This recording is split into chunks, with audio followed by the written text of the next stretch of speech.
we are on this international panel and we're looking at all sorts of different companies, I think the best way to start this is by giving you a quick introduction into each company and the market they're operating in. So let's start with Proximus in Belgium. Welcome. Welcome. What's your telco? Proximus is a legacy operator, I think. So what are kind of the main points? How do you characterize your company? So I don't like to call Proximus as being a legacy company. I think we're a pioneer company, innovative company, but I know that of course for some people will consider it as being a bit the incumbent on that. Yeah. So we are the leading telecommunication operator in Belgium, providing fixed and mobile services for residential customer, small and medium enterprise customer, but also corporate customer, and also obviously wholesale customer. Okay. Turknet, Jem, can you tell us something about your company? Sure. Hello everyone. Turknet is an alternative, a challenger operator in the Turkish market. We are the fifth, by number of subscribers, the fifth largest fixed line operator. We have built 1.1 million GPON home pass, and we have close to 1 million subscribers, partially on our network and partially on the incumbent's network. We're a very differentiated, digital-only, aggressive disruptor in the Turkish market. Okay. What about Seagates in Lithuania? Thomas. Hi everyone. Good to be here second day. So yesterday I told a bit about Seagates in Lithuania. So we are the second biggest fixed internet and pay TV operator in Lithuania. We are operating on our own network, which is a combination of GPON, FTTH, and FTTB. Okay. John, yeah, right. What's the market there, and what's your position? I'm the CEO at Wifi on the Isle of Wight. It's just a county of England. I used to come to these meetings and describe Wifi as the last independent cable company in the UK, because we were the only one not sucked into Virgin Media, Liberty Global. But we turned our CMTS network off just over a year ago. We've got one little bit of copper left on our network, which is our interconnect with BT for PSTN. That will be gone by the end of the month. So we're now a full fibre operator, 2/3 of the way through full fibre rollout across the whole island, which should be done by the middle end of next year. Full fibre, that's a lot where lots of people want to go to or working on. You're already there, so it'll be interesting to hear your insights. First, what about AirTice? Can you elaborate a bit? Yes.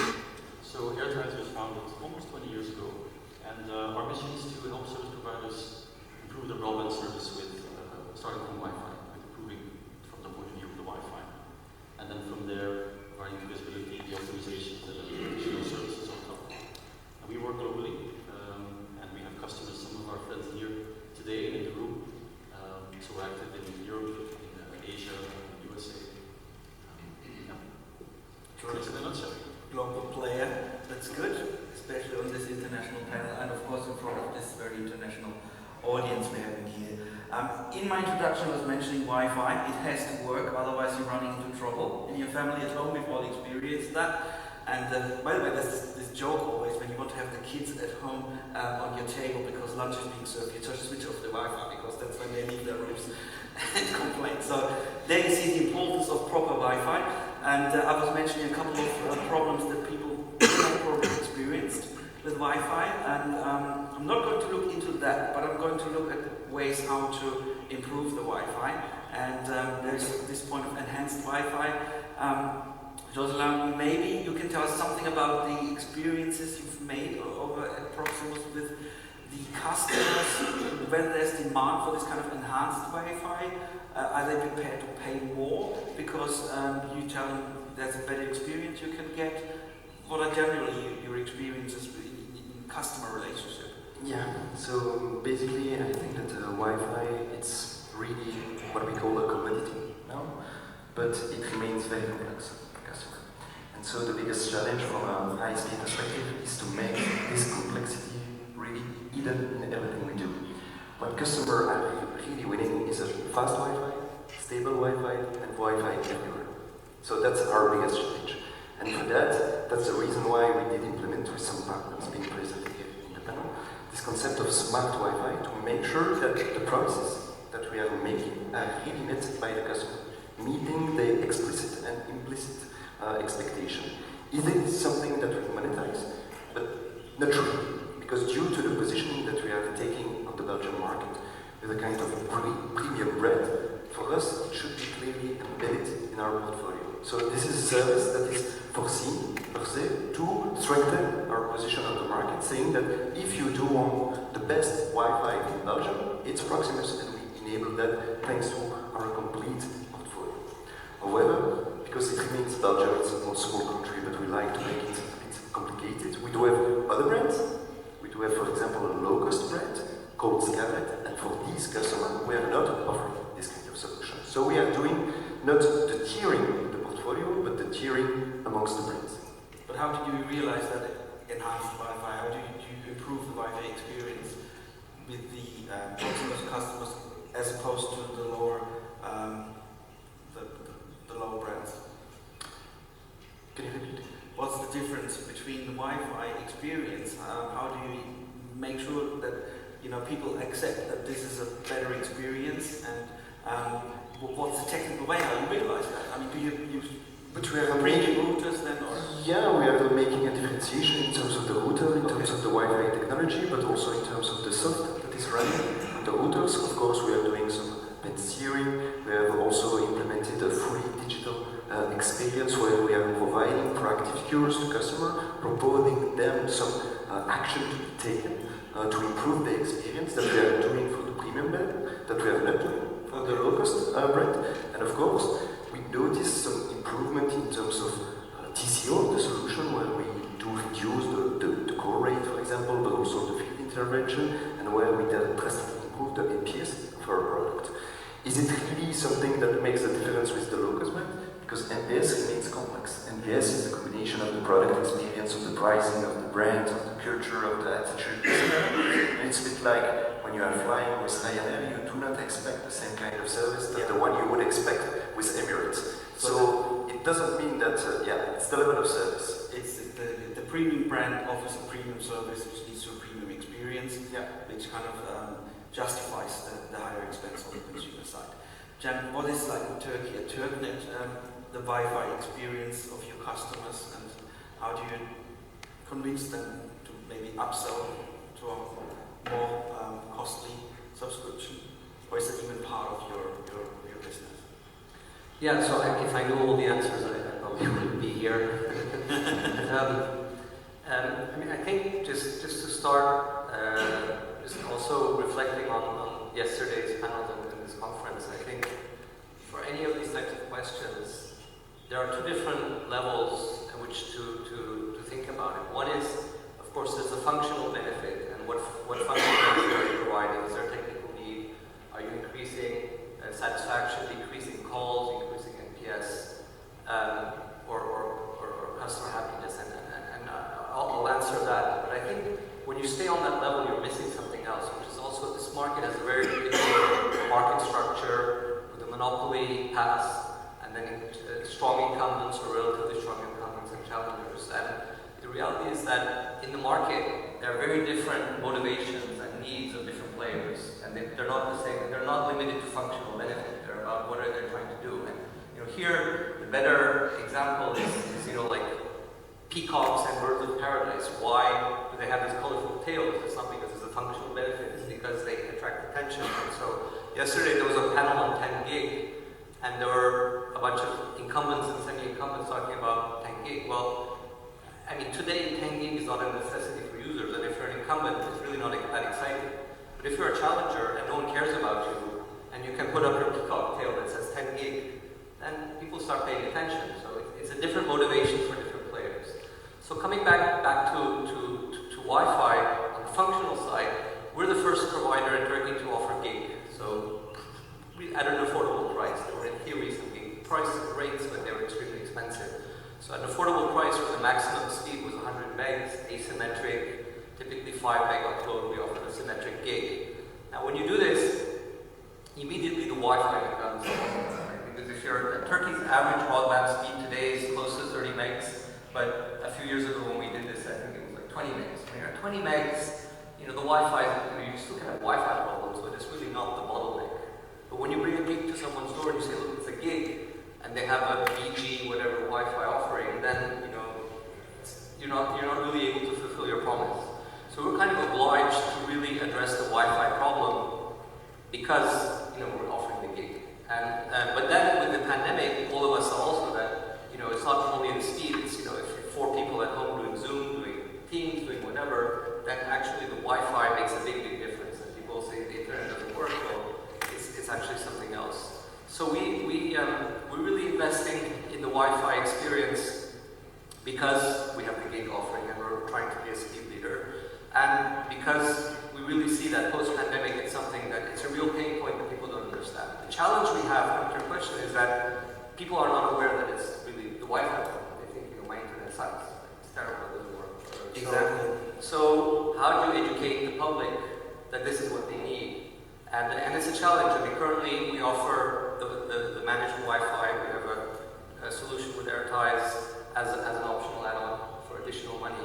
We have about 20% take-up rate, maybe slightly higher, 25%. But you know, that's really aggressive kind of pitching and selling and so forth. Is there awareness in the market that this is really what this solution is in itself? Not yet. So I think there's a lot of education we have to do to the market.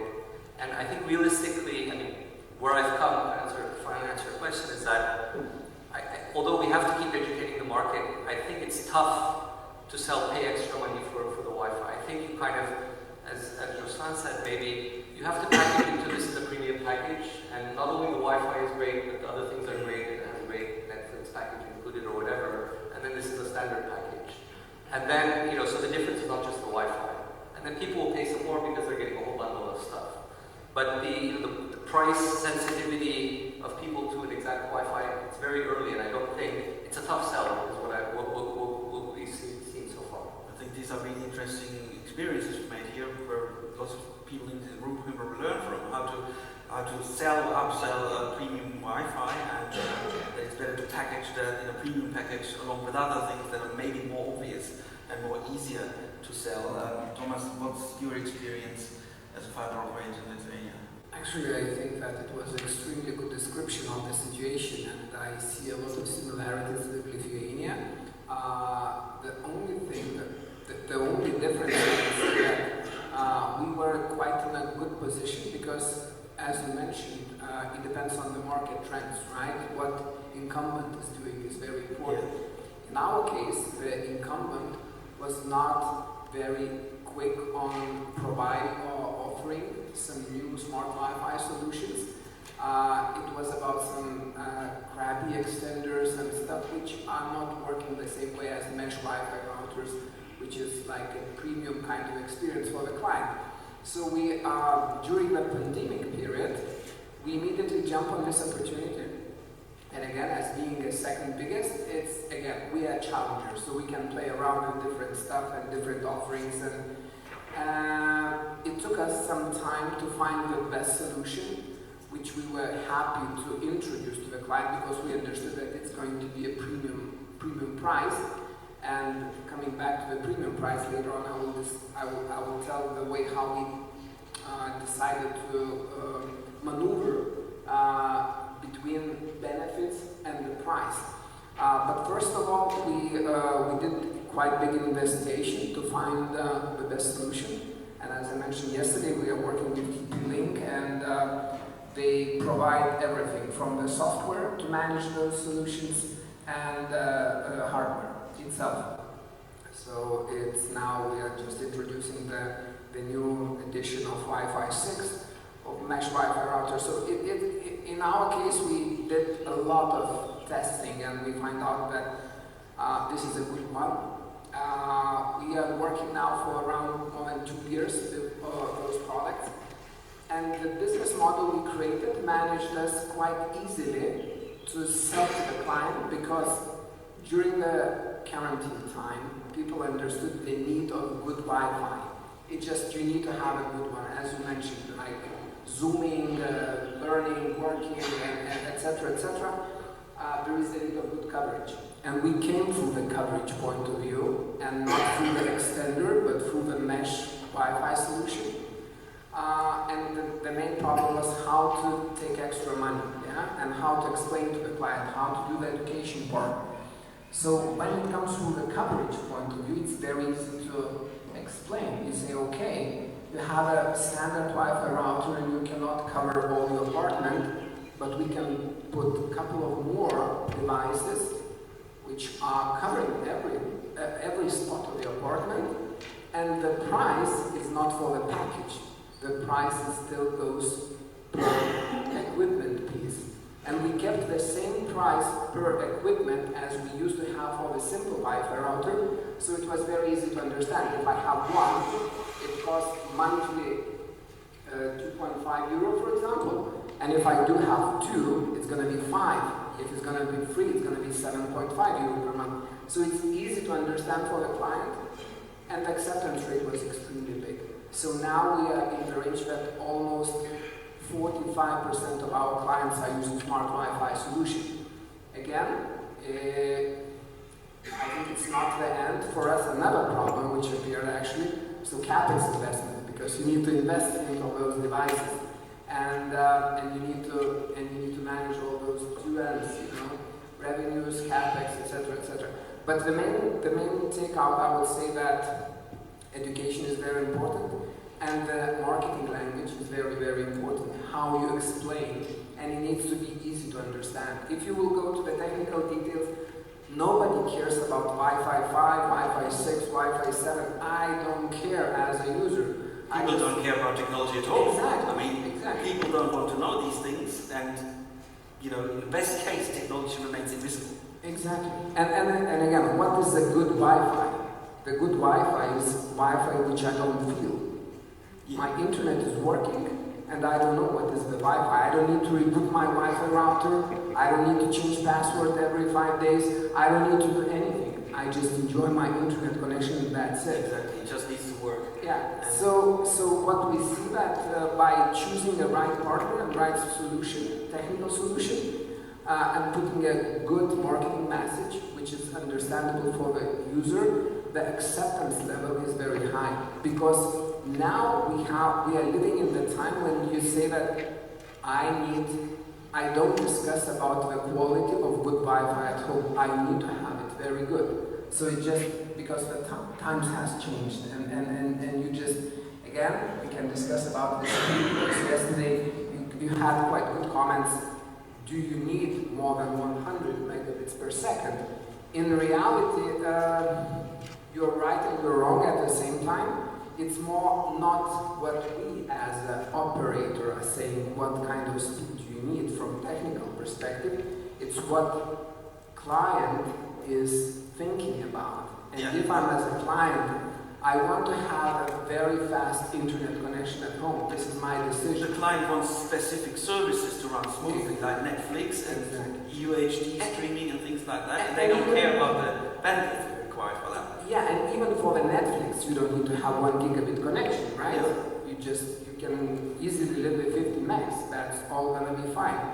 But we shouldn't limit clients' needs with our technical understanding. This is at least how I see it. And there are different trends on the market. Some markets are extremely keen to have gigabit connectivity, and that's all fine. And we shouldn't go and say that, yeah, but guys, 100 megs is still okay for you. Why do you need to have 1 gig?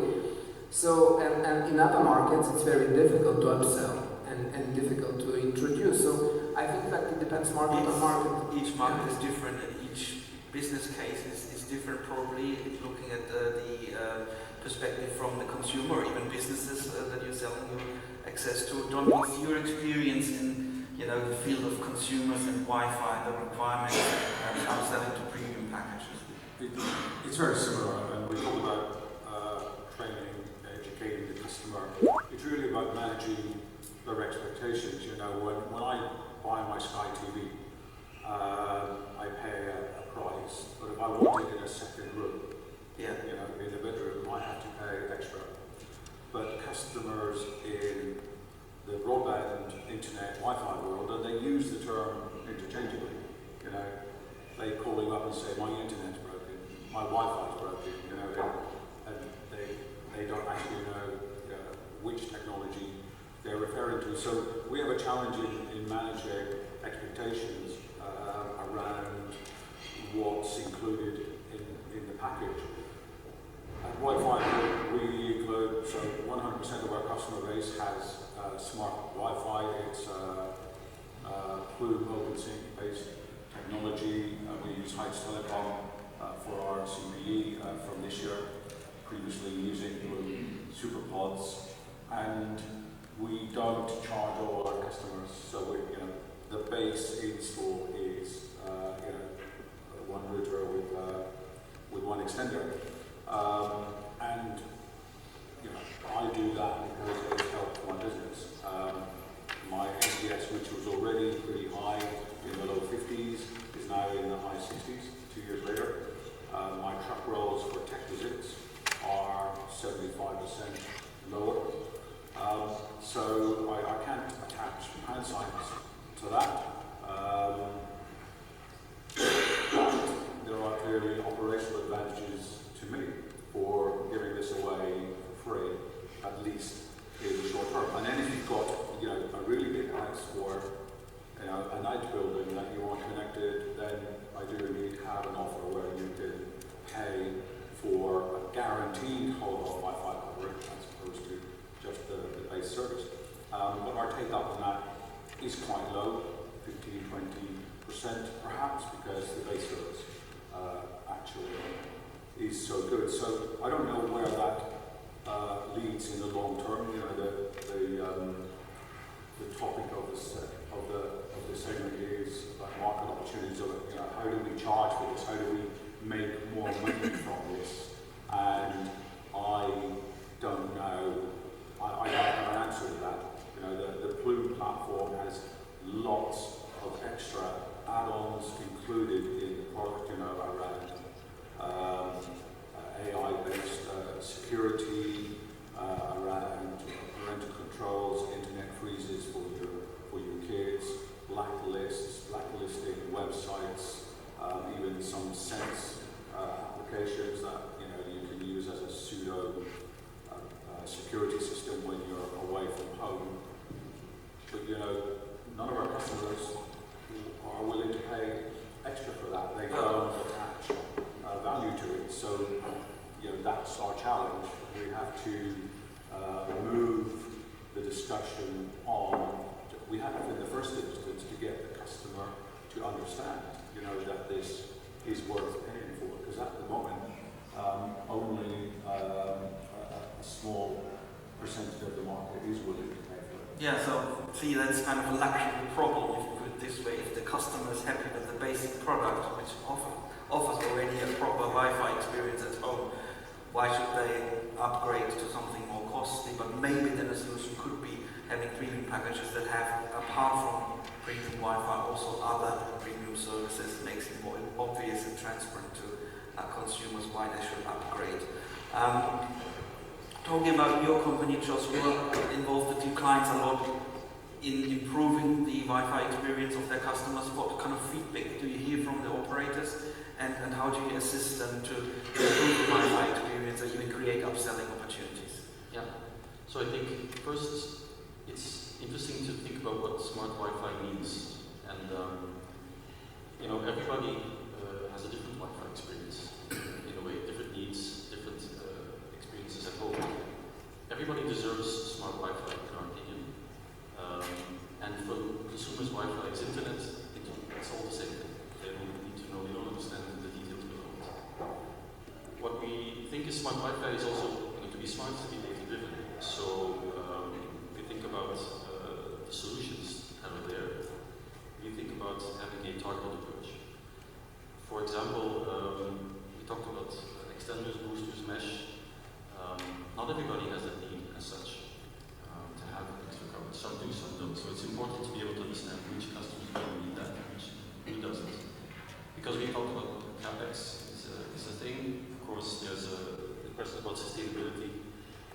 So it's really key, I think, to be able to have this target approach, identify, help ISPs also identify which of their subscribers they should target more proactively than others.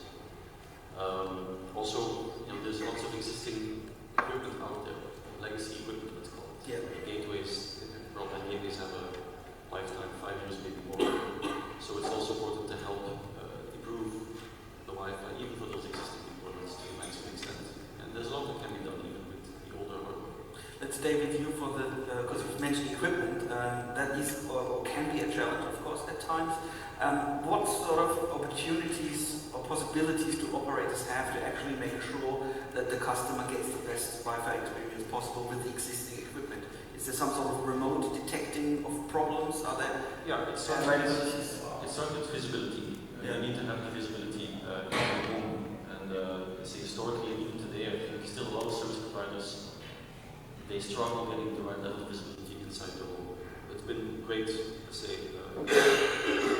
progress made in that front in recent years, but I think still the broadband is kind of still the core. The home is still a frontier in a way.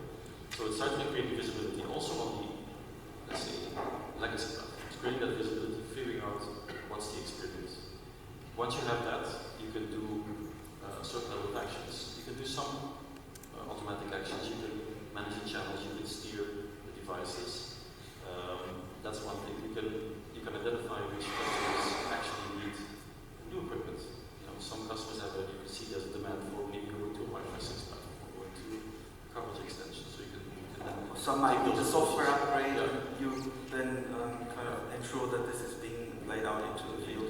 And then the customer experience at the end of the day, in terms of the touch point is also very key. Just providing an app, typically, just providing the customer with visibility about what's going on, giving them some tips, assistance to help fix things on the road is also making a big difference. That in itself is really making a big difference. And you don't need extra equipment for that. And just providing that visibility, showing as an ISP that you care about your customer. Just like, how do you do that in Belgium at Proximus to ensure that all customers have the maximum, best quality of service in their Wi-Fi connection? Is there a way to detect problems? So in the best case, you kind of monitor what's going on, and then you say, oh, right, this person is running into a problem. He's going to ring me up in a minute, and then the phone is ringing because you already knew that this would happen. What ways do you have to ensure that the customer does not ring you up because you see something in advance? If I had the magical receipt, I would be there, I think.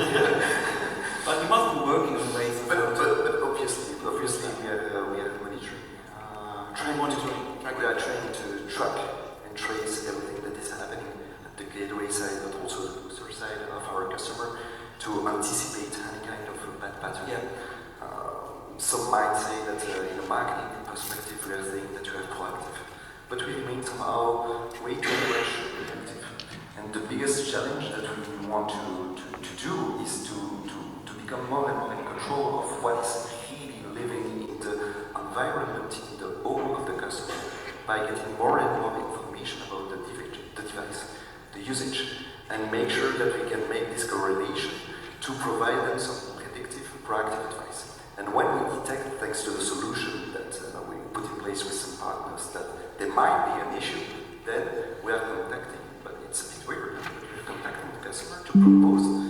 That is interesting. In advance. An advanced kind of customer service. Customer service, or to propose to swap the equipment, because we maybe detect an issue in terms of, or install an update because of memory issue, or because of interferences, or whatever. We try to propose that, because obviously, when we do launch a new kind of CPE, everybody is willing to get that new CPE, and is the key, even if the mainstream and the majority of population just does not care.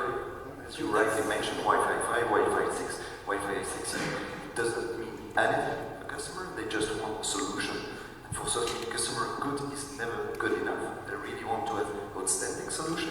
But we also need to act in bonus pedophilia by making sure that we are not replacing from day 1 to day 2 all the devices, because economically, it makes no sense. Ecologically, not neither. So we need to have that kind of as smart as possible approach to guide customer in a very Tim, do you have similar ways to detect possible problems in advance with your customers' Wi-Fi setup?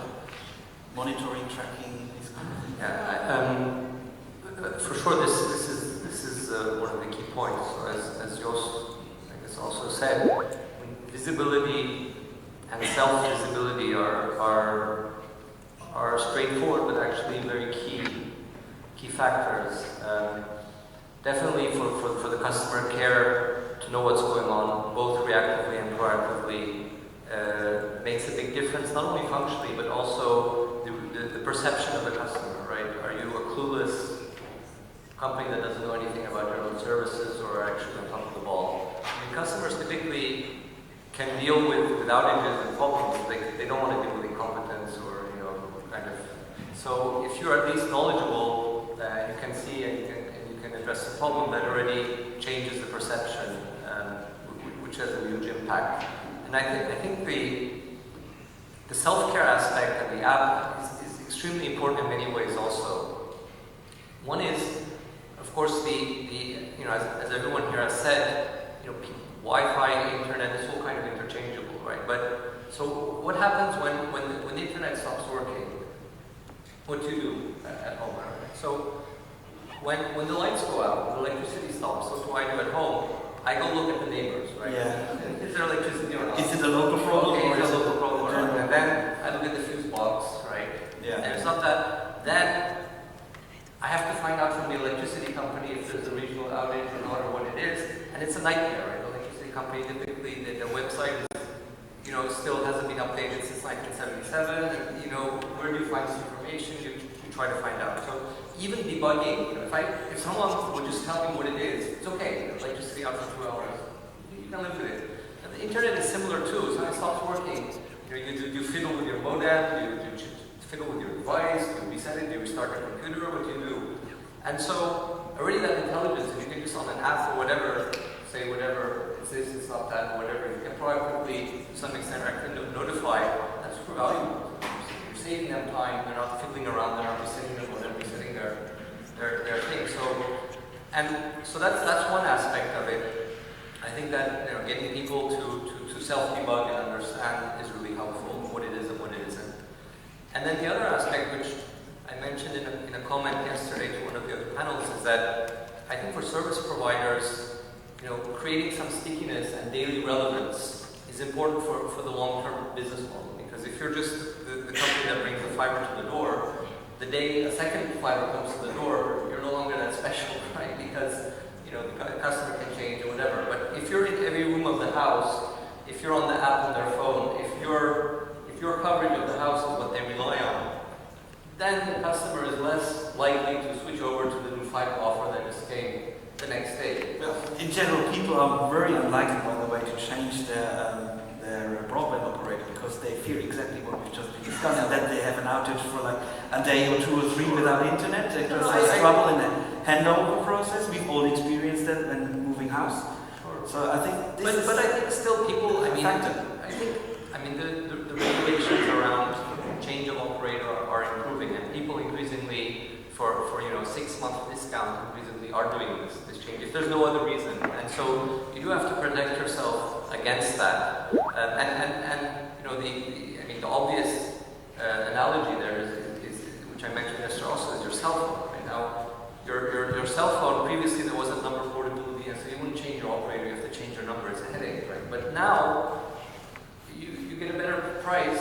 you're changing and you're keeping your number. You're saying you don't even notice. Did my operator change or not? Because it keeps working. People still call you still call them. Your internet still kind of works. Increasingly, the difference between one network and another has decreased, so that people don't care anymore. So if I get a better offer, I can change it. With eSIM, you don't even have to change your SIM. In the ideal world, this remains unnoticed, but I think that because of previous bad experiences in the broadband world, people might still be reluctant to change the operator. But of course, in a couple of years, if people make better experiences, it might change. But let's go back to the Wi-Fi experience at home, Thomas, and the opportunities, how to detect problems in advance. So do you have ways how to find out that the phone's going to ring in a minute from that person because I monitor that he's running into problems? For the clients which are using smart Wi-Fi solution, yes, we can, and we do proactive activities in terms of getting client to know what's happening, or if there is a problem, or if we even advise if we say that, okay, it looks like you change the setup in your apartment because we see that from one Wi-Fi router to another, there is a weak signal at the moment, so just this might impact the experience. So we do different things based on the information we have. We have possibility now to see. So that's good, but we still have quite a proportion of the clients using simple Wi-Fi routers, and that's, again, for us, we see as a business opportunity, and we are looking into that because this is what we are actually also explaining, that we want to take more care of your connection, but for that we need to have better technology in place, and that's also during the discussion the client can help to upsell and to move to better solution. And again, when I was listening to John, and he was saying that, we have very high NPS, which is like 60 plus, which is really, really high. And they provide best technical solution, best connectivity, and what to do next. And they give free of charge the major setup of one Wi-Fi router and extender. And I was sitting and thinking, he's in a very good situation, because with 60 plus NPS and with the free equipment, there is a very simple business solution. You just send an email to the client saying that, wow, it looks like you're very happy with the connectivity, and the free period of the equipment is over next month. So now it's £5 per month. And with 60+% NPS, I can guarantee your churn will be 0.3. It's a good point. I want to come back on the customer self-service bit, but on this point, you're absolutely right. I mean, we monthly rolling free contracts, no minimum term, they're not tied in. We introduced that 2 years ago in this September, really nervous about it, and in fact our churn reduced. So we already had low churn, but it went down by another 2 percentage points. So it does make, you provide really good service, the customers are sticky, and we did, we followed the rest of the UK market. We put our prices up by 12.5% this year, and our churn rate, the couple of months around the price increase didn't change. So you're right. Will I actually write to them all and put their prices up £2? That's a great idea. Maybe the reason is because people are happy with your service, and then they're less likely, of course, to change the operator, but we've just said, because this could create all sorts of trouble. Yeah, we do try. If they're unhappy, of course, this is different. Can I, on the customer self-service, yes. You're right, I talked earlier about how this technology gives us such tremendous insight into the home LAN environment, almost frightening the level of visibility that you have around what devices the customer has and their data usage, so on. But even though we have an app that on install, our engineer gets the customer to download it, gives them their login credentials, and they log in, and it's got a heat map of their Wi-Fi environment, which is very simplistic, red, amber, green for each device on how good its connection is. Less than 20% of our customers use it or